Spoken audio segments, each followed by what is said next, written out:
Well, I hear from a sedentary position that we've been there. Frankly, we haven't been there. We've partly been there. We heard some of what the motion said. We didn't hear all of what the motion said. Order. Let me assure the honourable member that the motion will be in the official record, and I do not expect it to be repeated now by him. Mr. Stephen.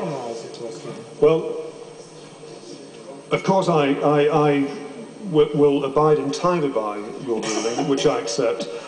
Let me summarise the motion for the purposes of my argument in this way, so that honourable members have the benefit of understanding what I'm about to say in relation to the words on the order paper.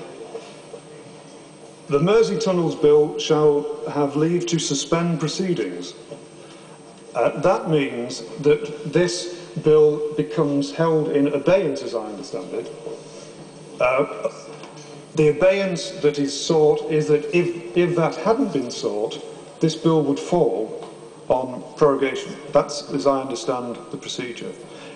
If the suspension is allowed, or the carryover is allowed, the bill continues its life.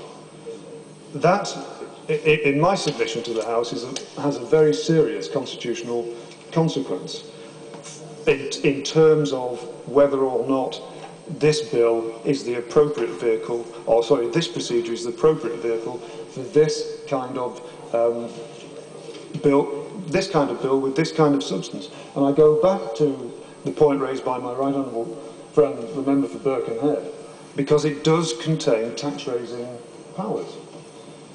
And whilst the